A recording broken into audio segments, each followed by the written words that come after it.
You were at Justice Jackson's investiture at the court on Friday. You had such an intimate role in guiding her nomination through the Senate. A new term for the Supreme Court gets underway today. And this is going to be the first term for Judge Ketanji Brown Jackson, the first African-American woman on the bench. An historic moment at the U.S. Supreme Court today. Justice Ketanji Brown Jackson has taken her ceremonial oath today at her investiture ceremony. And when the court's new term begins today, the newest justice, Ketanji Brown Jackson, will take her seat on the bench.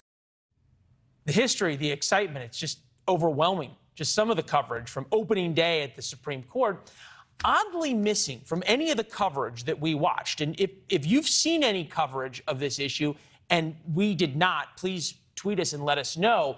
But missing from everything we saw was a single mention of the Supreme Court leaker. Somehow, the Supreme Court leaker story that occupied so much of our time in the spring just went away. It disappeared. That's on point tonight. There's a reason stories just go away. They're inconvenient. The leak case, in fact, is inconvenient to a lot of people. The Supreme Court certainly doesn't like the story because it's embarrassing. The media hates doing leaker stories because then it's harder to get leaks.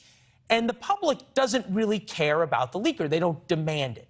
But right now, the Supreme Court should think about this. Right now, only 25% of Americans have confidence in the Supreme Court. Maybe the leaker is one of the reasons. People have real questions about what happens at the Supreme Court now because they can't keep their word. They can't continue going on like normal. The leak is something that scared and angered a lot of people. A lot of people on both sides of the aisle thought it was really wrong. And considering some of the cases that the court will hear this year, confidence and credibility and trust is necessary.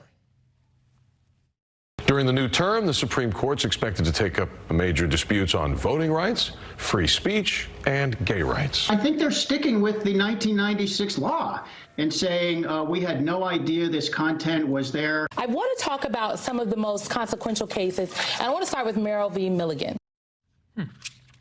Again, credibility is important. Chief Justice John Roberts appears to singularly care about the credibility of the court, also known as his legacy, the Roberts Court. His legacy is now a leaker, and a general laissez-faire search for the leaker doesn't make a lot of sense. Who knows why this is, why the Chief Justice didn't talk about it?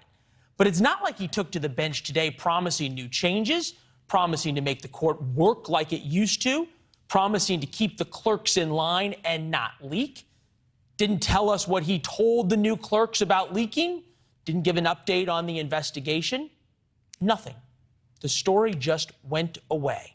And as you can tell, the media doesn't seem to mind a bit. In fact, they didn't mention it. That's on point tonight. Thanks for watching. Go to newsnationnow.com to find NewsNation on your television provider. And don't forget to subscribe. Click the red button to get more of NewsNation's fact-driven, unbiased coverage.